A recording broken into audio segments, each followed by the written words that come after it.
الحمد للہ رب العالمین والصلاة والسلام علی سید الانبیاء والمرسلین وعلی آلہ واصحابہ اجمعین اما بعد فاعوذ باللہ من الشیطان الرجیم بسم اللہ الرحمن الرحیم۔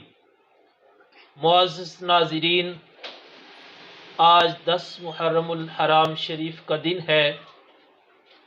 آج کا دن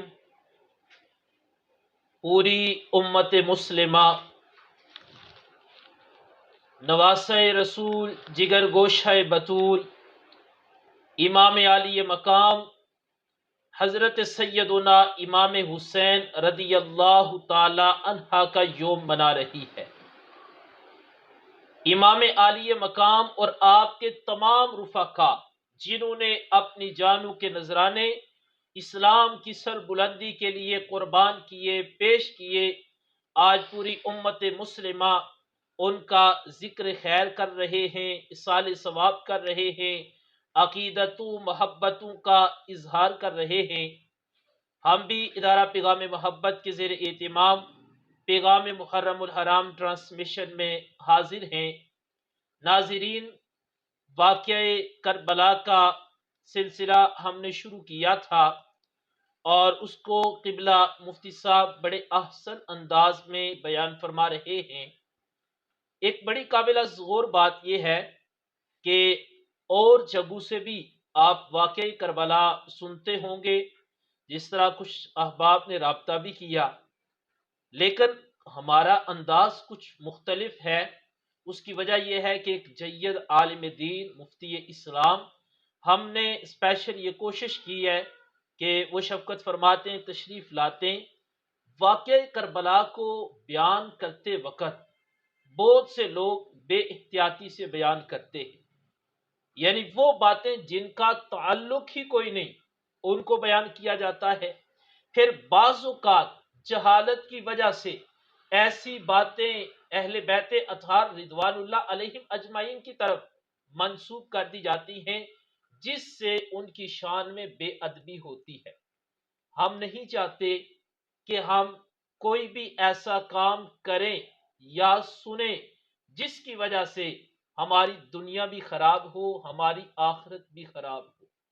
اہل بیت اطہار رضوان اللہ علیہم اجمعین کے بارے میں، ان کے بارے میں اگر بے ادبی ہو جائے اور انسان کرے تو ہم سمجھتے ہیں جو ان کا بے ادب ہے جنت میں اس کا داخلہ نہیں ہو سکتا۔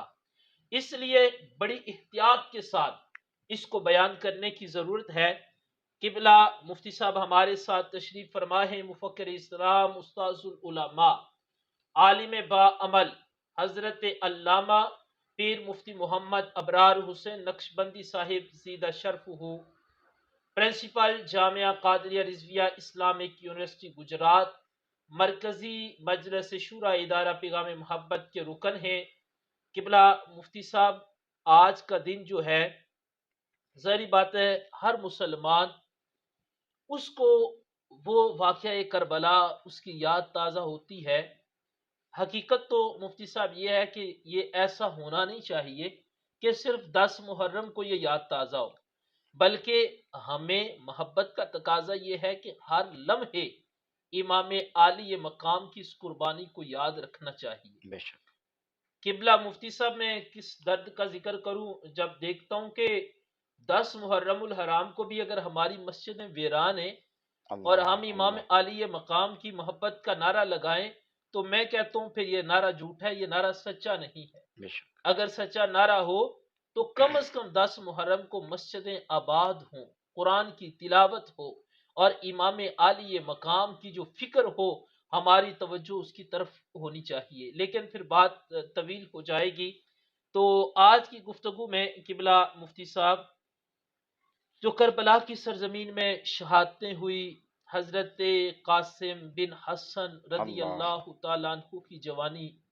حضرت علی اصغر کی قربانی، حضرت علی اکبر کی قربانی، اور پھر امام عالی مقام نواسہ رسول حضرت سیدنا امام حسین رضی اللہ تعالیٰ عنہ کی قربانی، قبلہ مفتی صاحب اتنا حوصلہ نہیں ہم بیان کر سکیں، ہم اس کو سن سکیں۔ لیکن ان کا ذکر خیر، اور ہم نے چونکہ اپنی آنے والی نسلوں کو اس کے بارے میں آگاہی دینی ہے، تو میں گزارش کروں گا کہ بلا مفتی صاحب آپ اس کو ضرور بیان فرمائیں۔ بسم اللہ الرحمن الرحیم، الصلاۃ والسلام علیک یا سیدی یا رسول اللہ وعلی آلک و اصحابک یا سیدی یا خاتم النبیین۔ آج کا یہ 10 محرم الحرام کا پروگرام، اس میں ہمیں شرکت کی سعادت نصیب ہو رہی ہے۔ عالم نبیل، فاضل جلیل، عظیم مذہبی سکالر حضرت علامہ مولانا محمد انیس قادری صاحب دامت برکاتہ عالیہ، بانی ادارہ پیغام محبت، آپ کی وساطت سے، آپ کے حکم سے ہم حاضر ہوئے۔ دعا ہے اللہ تعالیٰ ہماری حاضری کو اپنی بارگاہ میں قبول و منظور آمین فرمائے۔ آمین۔ گزشتہ نشست میں جو بات ہوئی وہ اس طرح ہوئی تھی کہ امام علی مقام رضی اللہ تعالیٰ عنہ مکہ شریف سے کربلا شریف جانا چاہ رہے تھے، کوفہ، لیکن کربلا میں آپ کو روک لیا گیا۔ جب کربلا میں آپ رک گئے امام علی مقام رضی اللہ تعالیٰ عنہ، کافی دن مذاکرات چلتے رہے، لیکن ان کی تو مذاکرات کامیاب نہ ہوئے۔ وجہ کیا تھی؟ یزیدیوں کی طرف سے ایک ہی مطالبہ تھا، آپ یزید پلید کی بیعت کریں۔ آپ نے وہی بات جو میں نے عرض کی تھی، آپ نے فرمایا اگر میں نے یزید کی بیعت کرنی ہوتی تو شہر رسول میں نہ چھوڑتا، میں مکہ شریف کی پرکیف فضاؤں کو چھوڑ کے نہ آتا، اتنی سختیاں مصیبتیں میں نہ برداشت کرتا۔ اب جس وقت انہوں نے کہا کہ اگر ایسی بات ہے آپ نے بیعت نہیں کرنی، پھر ہمارے ساتھ جنگ کے لیے تیار ہو جائے۔ وقت گزرتا گیا، یزیدیوں کی طرف سے جنگ کی تیاری شروع ہو گئی۔ جب یزیدیوں کی طرف سے جنگ کی تیاری شروع ہو گئی، ادھر خدا کی بارگاہ میں سجدے زیادہ ہو گئے، رب ذوالجلال کی بارگاہ میں سجدوں پہ سجدے ہو رہے ہیں، حتیٰ کہ حضرت وہ آخری رات آ گئی، 10 محرم شریف کی رات۔ امام علی مقام رضی اللہ تعالیٰ عنہ نے سب کو جمع فرمایا، اور آپ نے فرمایا کہ اس طرح کرو کہ چراغ بجھا دو۔ عشاء کی نماز پہلے پڑھی، نماز پڑھنے کے بعد فرمایا چراغ بجھا دو، اور پھر اعلان فرمایا جس نے جانا ہے نا چلا جائے۔ اس لیے یزیدی اگر پیاسے ہیں تو میرے خون کے، یہ دشمن ہے تو میری وجہ سے تمہارے دشمن ہیں، اگر آپ یہاں سے چلے جاتے ہو آپ کو یزیدیوں نے کچھ نہیں کہنا۔ سب کہنے لگے کہ امام علی مقام یہ کون سی بات آپ ارشاد فرما رہے ہیں، ہم آپ کو کس طرح چھوڑ کے جا سکتے ہیں؟ اگر خدا نہ کرے کہ آپ کو چھوڑ کے ہم چلے جاتے ہیں، کل رسول اللہ کو کون سا منہ دکھائیں گے؟ اللہ کے محبوب کی بارگاہ میں کس طرح حاضر ہوں گے؟ امام علی مقام رضی اللہ تعالیٰ عنہ نے پھر فرمایا چراغ جلا دو۔ آپ نے فرمایا اللہ کی عبادت میں رات گزارو، اللہ کی عبادت میں رات گزارو۔ روایت میں آتا ہے کہ جس وقت اللہ کی عبادت میں رات گزاری تو رات کے ایک پہر میں امام علی مقام رضی اللہ تعالیٰ عنہ اپنے شہزادوں کے ساتھ تشریف لے گئے میدان کربلا میں، جہاں پہ صبح جنگ ہونی تھی۔ تو دیکھا کہ وہاں پر ایک برقع پوش خاتون وہاں پر پتھر اٹھا رہی۔ امام علی مقام سے کہا کہ جناب یہ کون تھی؟ فرمایا یہ حضرت خاتون جنت تھی۔ انہیں پتا تھا یہاں پر میرا ننھا اصغر تڑپے گا، یہاں شہزادہ علی اکبر کی جوانی لٹے گی، حضرت قاسم یہاں پہ شہید ہوں گے۔ آپ نے فرمایا کہ حضرت خاتون جنت رضی اللہ تعالیٰ عنہ آپ تشریف لائی تھی کربلا کے میدان میں۔ اور میں عرض کروں جناب، کربلا میں جو شہادت ہوئی نا امام علی مقام کی، ویسے تو بڑی شہادتیں ہوئی نا، کتنی جنگیں ہوئی وہاں پر، کتنے مسلمان شہید ہوئے۔ شہادت جو ہوتی ہے، شہادت کی وجہ سے ایک بندہ مومن اللہ کی رضا کی خاطر جب اپنی جانوں کا نذرانہ پیش کرتا ہے، اپنی جان اللہ کی بارگاہ میں پیش کر دیتا ہے، تو بندہ مومن کو شہادت کی وجہ سے رتبہ مل جاتا ہے، اللہ کا خاص قرب نصیب ہو جاتا ہے، اللہ کا دیدار نصیب ہوتا ہے۔ لیکن یہ جو کربلا میں شہادت ہوئی نا امام علی مقام کی، یہ ایسی شہادت تھی کہ اس شہادت کی وجہ سے، اس بندہ مومن کی وجہ سے، اس کی وجہ سے شہادت کو اللہ پاک نے زیادہ رتبہ عطا فرما دیا، شہادت کو اللہ پاک نے زیادہ رتبہ عطا فرما دیا۔ حضرت سیدنا امام علی مقام رضی اللہ تعالیٰ عنہ آپ کربلا کے میدان میں آپ نے ساری رات عبادت میں گزاری. صبح کا ٹائم ہوا تو اپنے شہزادے کو کہا کہ اذان فجر پڑھو. اذان فجر ہوئی، آپ نے جماعت کرائی. اس کے بعد جب سب بندی ہوئی جہاد کے لیے تو اس وقت امام علی مقام رضی اللہ تعالیٰ عنہ کی طرف سے آپ کے شہزادے، آپ کے گھر کے افراد، خواتین پردہ نشیں ہیں. کوئی ایک عورت بھی پردے سے باہر نہیں آئی، ایک عورت بھی. وہ اہل بیت کی عورتیں تھیں جناب، اہل بیت کی عورتیں. لوگ تو نعوذ باللہ کیا کیا باتیں کیا جاتے ہیں. میں تو کہتا ہوں کہ یزید پلیت وہ بڑی اس وقت طاقت میں تھا ظاہری طور پر، اس کی فوج زیادہ تھی، لیکن کسی کی جرت نہیں تھی کہ اہل بیت کی خواتین کے بری نظر بھی اٹھا کے دیکھے. ان کے دوپٹے کی طرف، ان کی چادر کی طرف کوئی ہاتھ بھی بڑھائے قیامت نہ آ جاتی. رسول اللہ کی شہزادیاں تھیں، پردے میں رہی، صبر و تحمل کا دامن تھام کے رہی. جہاں پر صفیں بن گئی جب شہادتوں کا سلسلہ کار اس طریقے سے شروع ہوا. پہلے جنگ کا جو سلسلہ کار شروع ہوا وہ اس طرح ہوا کہ یزیدیوں کی طرف سے بار بار مد مقابل مانگا جاتا رہا کہ مد مقابل دو. اس دوران ایک وہاں پر عجیب معاملہ ہوا کہ وہاں پر حضرت حر جو پہلے حر تھے وہ یزیدی لشکر میں تھے. آپ نے چھلانگ لگائی، فوری طور پہ آپ امام علی مقام کے لشکر میں آ گئے. جو ہی آپ امام علی مقام کے لشکر میں آئے تو پیارے امام علی مقام کی بارگاہ میں آ کے عرض کرنے لگے کہ میں جو ہے نا وہ سارا کچھ چھوڑ کے تو آپ کی طرف آنے لگا ہوں. تو لوگوں نے، ادھر کے لوگوں نے کہا یہ تم کیا کر رہے ہو؟ آپ نے کہا تمہیں وہ نہیں نظر آ رہا جو مجھے نظر آ رہا ہے. کیا نظر آ رہا ہے؟ کہا مجھے ادھر جہنم نظر آ رہی ہے، ادھر مجھے جنت نظر آ رہی ہے. امام علی مقام کے پاس آئے تو فرمایا کہ کیا نام ہے تمہارا؟ عرض کے حضور میں آپ کا غلام بننا چاہتا ہوں، آپ کا محب ہوں. فرمایا نام تیرا کیا ہے؟ عرض کی میرا نام ہے حر. فرمایا حر کا معنی ہے آزاد. فرمایا جا تو دنیا میں بھی اور آخرت میں بھی جہنم کی آگ سے آزاد. امام علی مقام کی بارگاہ میں حضرت حر حاضر ہو گئے اور پھر آپ نے امام علی مقام کے قدموں پہ اپنی جان قربان کر دی. جنگ جب شروع ہوئی نا تو یزیدی لشکر والے جو تھے ان نے پہلے ارادہ بنایا. جو جنگ کا اصول ہوتا تھا وہ اس طرح ہوتا، دو صفیں بنتی تھی، ایک طرف سے ایک بندہ آتا، دوسری طرف سے دوسرا بندہ. لیکن جب انہوں نے دیکھا نا کہ یار یہ حضرت مولا کائنات کے شہزادے ہیں، نبی اکرم صلی اللہ علیہ وسلم کے آل ہیں، یہ ایک ایک کر کے ان کے مقابلے میں آئے، اگر ایک ایک کر کے تو انہوں نے تو ٹکڑے کر دینے. امام علی مقام رضی اللہ تعالیٰ عنہ آپ کے جتنے بھی ساتھی تھے جب انہوں نے مقابلہ شروع کیا، کئی کئی یزیدیوں کو واسع جہنم کرتے جا رہے تھے، کئی کئی یزیدیوں کو واسع جہنم کرتے جا رہے تھے. انہوں نے پھر کہا کہ یک بارگین پہ حملہ کرو. جب بھی کوئی شہزادہ شہید ہوا ہے انہیں یک بارگی حملہ کیا ہے، ایک ایک کر کے کوئی کسی شہزادے کو شہید بھی نہیں کر سکا. امام علی مقام رضی اللہ تعالیٰ عنہ کے گھر کے اتنے افراد شہید ہو گئے، حضرت غازی عباس علمدار، حضرت قاسم، حضرت شہزادہ علی اکبر، اور آپ کے حضرت ابو بکر بن علی، حضرت عمر بن علی، حضرت عثمان بن علی، یہ بھی حضرت امام حسین کے بھائی تھے. وہاں پر آپ بھی شہید، حضرت علی پاک کے یہ بیٹے تھے. یہ وہاں پہ کربلا کے میدان میں انہوں نے اپنی جانوں کا نذرانہ امام علی مقام کی جو نظر کیا، ان کے قدموں پہ جان کا نذرانہ پیش کر دیا. تو سب کچھ ہو گیا جس وقت.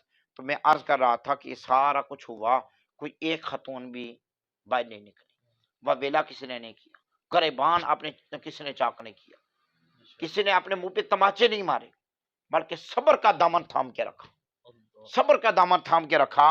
اور پھر صبر کا دامن تھام کے رکھا اس انداز سے کہ قیامت تک کے لیے مثالیں قائم کر کے رکھ دی. اور صبر کرنے والوں کے ساتھ اللہ ہوتا ہے. اب پھر جب دیکھا کہ سارے گھر کے افراد شہید ہو گئے ہیں، یا حضرت سجاد امام زین العابدین ہے یا امام علی مقام ہے، حضرت امام زین العابدین عرض کرنے لگے حضور میں جاؤں. فرمایا نہیں، تم بیمار ہو، اب آرام کرو، جا نہیں سکتے. اب کیا ہے، امام علی مقام نے تیاری کی. جب میرے امام نے کربلا کے میدان میں جانے کی تیاری کی نا، اس وقت وہ کیفیتی بیان سے باہر ہے، وہ ہم نہیں بیان کر سکتے. ہم میں اتنی ہمت نہیں کہ ہم وہ سارا واقعہ کتابوں میں پڑھا، متعدد جگہوں پہ پڑھا، ہم وہ ساری کیفیت نہیں بیان کر سکتے. لیکن امام علی مقام کا یہ انداز تھا، آپ نے سر پہ دستار رسول کو سجایا،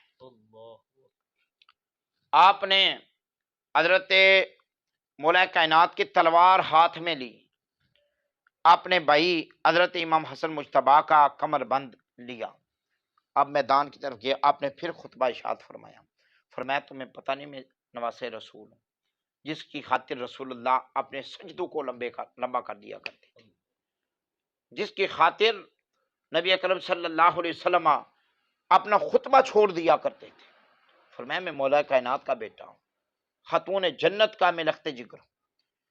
ان لوگوں نے کہا جناب ہم سب کچھ مانتے ہیں لیکن ایک ہی تقاضا ہے، آپ یزید کی بیعت کر لیں، فرمایا وہ نہیں ہو سکتا۔ اب امام علی مقام کے ساتھ جب مقابلہ شروع کیا، وہ مولا کائنات کی تلوار جب چلی، کئی یزیدیوں کو گاجر مولی کی طرح کاٹ دی، پھر سب نے مل کے حملہ کیا، اس طرح حملہ کیا کہ 22,000 کا یزیدی لشکر اور میرا امام تنے تنہا، میدان کربلا میں امام تنے تنہا 22,000 کا یزیدی لشکر ہے، کوئی تیر پھینک رہا ہے، کوئی نیزہ پھینک رہا ہے، کوئی تلوار پھینک رہا ہے، قریب امام کے کوئی نہیں ہو رہا، کسی کی جرت نہیں تھی، حتیٰ کہ نماز کا وقت ہو گیا، میرے امام نے سر سجدے میں رکھ دی۔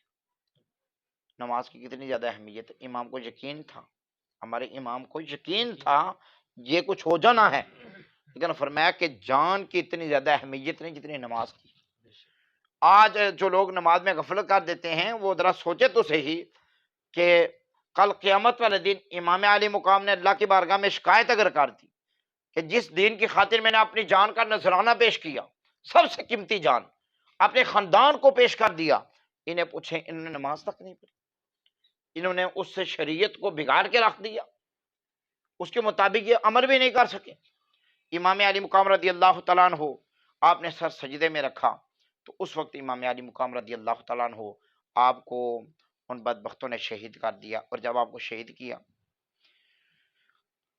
آپ سجدے کی حالت میں تھے، آپ کو شہید کیا گیا تو آپ کا سر انور جب علادہ بھی ہوا نا تو قرآن کی آیت آپ کی زبان سے جاری تھی، ہم حاسب ان اصحاب الکہف والرقیم کانوا من آیاتنا عجبا، یعنی قرآن مجید کی تلاوت آپ اس وقت بھی کر رہے تھے، یہ والدین کی تربیت تھی نا جو گھر میں آپ نے سال کوئی دیکھا تھا۔ اس انداز سے امام علی مقام رضی اللہ تعالیٰ عنہ آپ اور آپ کے رفقا نے دین اسلام کی سر بلندی کے لیے اپنی جانوں کے نذرانے پیش کی۔ 10 محرم الحرام کو اس انداز سے جمعۃ المبارک کا دن تھا، تو امام علی مقام رضی اللہ تعالیٰ عنہ اور آپ کے رفقا نے دین کی سر بلندی کے لیے نبی پاک صلی اللہ علیہ وسلم کی جو دی ہوئی تعلیم تھی اس کی بقا کے لیے سب کچھ قربان کر دیا، لیکن دین محمدی پہ حرف نہیں آنے دیا، استقامت کا مظاہرہ آپ نے کیا۔ اگر آپ وہاں پر نہ جاتے یزید کی بیعت کر لیتے آپ کو دنیا کا بڑا مال مل جاتا، لیکن فرمایا میں نے اس مال کا کیا کرنا ہے جب دین مصطفیٰ پہ پیرا نہ ہو، ان عزتوں کا کیا کرنا ہے جب نبی پاک صلی اللہ علیہ وسلم کی عزت پر پیرا نہ ہو، حضور کے دین پر پیرا نہ ہو۔ میں نے وہ مسجدیں بنا کر، میں نے وہ مدرسے بنا کر، میں نے خانقاہیں بنا کر میں نے کیا کرنا ہے جب حضور کا دین اس پہ حرف آ رہا ہو، یزید پلید جو ہیں وہ حکومتیں کر رہے ہوں، ہم ان کی بیعت کرتے جائیں، ان کے مطابق زندگی بسر کریں، ان کے احکامات پر ہم چلتے رہیں؟ فرمایا نہیں، ہم نے دین مصطفیٰ کی بقا کے لیے جان پیش کر دینی ہے، دین محمدی پہ حرف نہیں آنے دیں۔ ناظرین آپ سماعت کر رہے تھے قبلہ مفتی صاحب امام علی مقام حضرت سیدنا امام حسین رضی اللہ تعالی عنہ کی شہادت کا ذکر کر رہے تھے۔ آج 10 محرم الحرام شریف ہے، اور جس طرح قبلہ مفتی صاحب نے بڑے احسن انداز میں بیان فرمایا، آج ہمیں یہ سوچنے کی ضرورت ہے جس دین کے لیے امام علی مقام نے اپنی جان قربان کر دی، اپنا سب کچھ قربان کیا، اپنا خاندان قربان کیا، جس دین کے لیے سب کچھ قربان کر کے امام علی مقام نے دین کو بچایا، آج ہم اس دین سے کتنی وفا کر رہے ہیں۔ امام علی مقام حضرت سیدنا امام حسین رضی اللہ تعالیٰ عنہ کی محبت صرف یہ نہیں کہ ہم صرف نعرہ لگا لیں، بلکہ ان کی سیرت طیبہ پر عمل کرنے کا نام اور امام عالی مقام کے مشن سے وفا کرنے کا نام ہی محبت حسین ہے۔ آئیے آج 10 محرم الحرام شریف کو آپ یہ عہد کریں کہ امام عالی مقام نے تو تلواروں کے سائے میں بھی نماز کو نہیں چھوڑا۔ ہمارے لیے مساجد ہیں، اتنی سہولیات ہیں، تو کوشش کریں کہ ہم بھی آج عہد کریں کہ ہم بھی نماز نہیں چھوڑیں گے۔ امام عالی مقام نے اس مشکل وقت میں بھی قرآن کو نہیں چھوڑا، لیکن افسوس کہ آج اتنے آسان حالات میں بھی ہم قرآن کے قریب نہیں جا رہے۔ تو ناظرین آئیے، محبت امام حسین دین سے وفا کا نام ہے، اور امام عالی مقام کے مشن سے بندہ اگر اچھے طریقے سے وابستہ ہو جائے اور اس سے مخلص ہو جائے تو سمجھے آج بھی امام عالی مقام کی روح ہم پر راضی ہے۔ اللہ تعالی ہم سب کو امام عالی مقام کی سچی محبت اور ان کی غلامی والی زندگی اور غلامی والی موت نصیب فرمائے، آمین۔ ہم سب کا خاتمہ ایمان پر فرمائے۔ آج کی اس نشست کے آخر پر میں ایک دفعہ پھر قبلہ مفتی صاحب کا شکریہ ادا کروں گا۔ قبلہ مفتی صاحب، پیغام محرم الحرام 10 دنوں کے اندر جو ہماری ٹرانسمیشن ہوئی، آپ کی شفقتیں ہیں، آپ کی محبتیں ہیں، اور میں سمجھتا ہوں کہ یہ ہماری سعادت مندی ہے کہ اللہ نے ہمیں ذکر اہل بیت کے لیے قبول فرمایا۔ بے شک بے شک۔ قبلہ مفتی صاحب نے بڑے احسن انداز میں 10 دنوں کے اندر جو ہمارے موضوعات تھے ان پر قرآن و حدیث کی روشنی میں آپ نے گفتگو فرمائی۔ میں اپنی پوری انتظامیہ کی جانب سے قبلہ مفتی صاحب کا شکریہ ادا کروں گا، اور یہ دعا بھی کروں گا کہ اللہ تعالیٰ کل قیامت کے دن ہمیں شہدائے کربلا کی شفاعت نصیب فرمائے۔ آمین۔ اور ہمارا یہ یقین کامل ہے کہ جو ان سے وفا کرتا ہے نہ دنیا میں ناکام ہوتا ہے نہ آخرت میں ناکام ہوگا۔ جو بھی ان سے وفا کرے گا اللہ دنیا میں بھی عزت عطا فرماتا ہے اور آخرت میں بھی عزتیں عطا فرمائے گا۔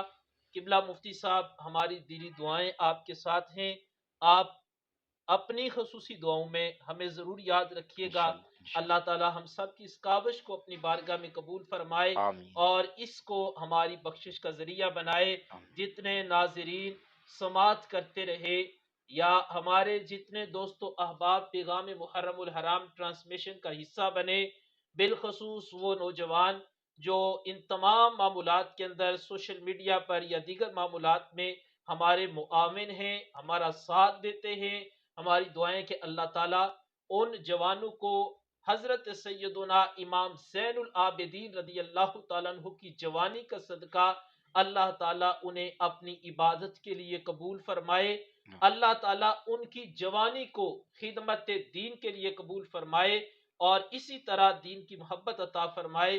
اور جتنے بھی ہمارے معاون ہیں ادارہ پیغام محبت کے معاونین، میں اس موقع پر سب کے لیے دعا گو ہوں کہ اللہ تعالیٰ سب کی حفاظت فرمائے، سب کی کاوشوں کو قبول فرمائے۔ اور ایک دفعہ ہم سورہ فاتحہ، 3 دفعہ سورہ اخلاص پڑھ کے تو قبلہ مفتی صاحب تاکہ دعائے خیر بھی ہو جائے۔ بسم اللہ۔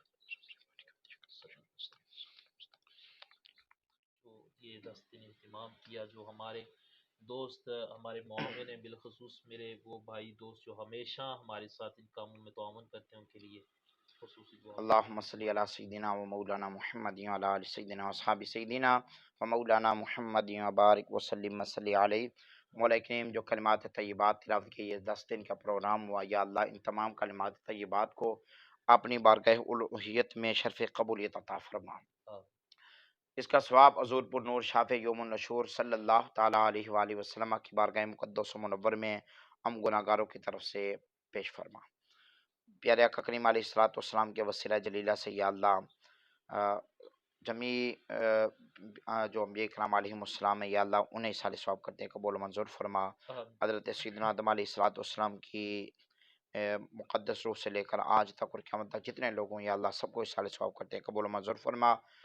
بالخصوص سیدنا امام علی مقام جگر گوشہ رسول ابن بطول حضرت سیدنا امام حسین رضی اللہ تعالیٰ عنہ، آپ کو اور آپ کے تمام رفقا کو، اہل بیت عظام کو اِیصال ثواب کرتے ہیں، قبول و منظور فرما۔ یا اللہ ہماری طرف سے یہ چھوٹا سا تحفہ قبول و منظور فرما۔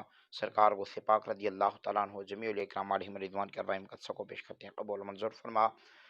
پیارے آقا علیہ السلام کی ساری امت مرحومہ کو اِیصال ثواب کرتے ہیں، قبول و منظور فرما۔ یا اللہ بالخصوص ہم اپنے والدین کو اِیصال ثواب کرتے ہیں، قبول و منظور فرما۔ یا اللہ اس دعا میں جتنے بھی شریک ہیں، حاضرین ناظرین، یا اللہ سب کی دعاؤں کو شرف قبولیت عطا فرما۔ یا اللہ تعالیٰ جو بیمار ان کو صحت و عافیت عطا فرما۔ یا اللہ سب کی نیک دلی حاجتیں تمنائیں پوری فرما۔ یا اللہ یہ جتنے بھی پروگرام ہوئے، یا اللہ یہ پروگرام کرنے والے، کروانے والے، بیان کرنے والے، سننے والے معامنین، یا اللہ سب کی خیر فرما۔ یا اللہ جس نے جس انداز سے بھی دامے دل میں قد میں سکھ نے اس میں حصہ لیا، یا اللہ ان کا حصہ اپنی بارگاہ میں قبول و منظور فرما۔ حضرت علامہ صاحب کے ساتھ جتنے لوگ اس معاملے میں شریک رہتے ہیں، یا اللہ ان کے رزق، مال، جان، اولاد، عزت، آبرو کی حفاظت فرما۔ یا اللہ ہمیں ان کے ساتھ شانہ بشانہ مل کے دین اسلام کی خدمت کرنے کی توفیق عطا فرما۔ یا اللہ تعالیٰ سب کی نیک دلی حاجتیں تمنائیں پوری فرما۔ ماہ محرم الحرام کا صحیح معنوں میں ہمیں ادب و احترام کرنے کی توفیق عطا فرما۔ امام علی مقام رضی اللہ تعالیٰ عنہ کے طریقے کے مطابق ہمیں زندگی بسر کرنے کی توفیق عطا فرما۔ وصلی اللہ تعالیٰ علی خیر خلقہ سیدنا و مولانا محمد وعلی آلہ وصحبہ اجمعین برحمتک یا ارحم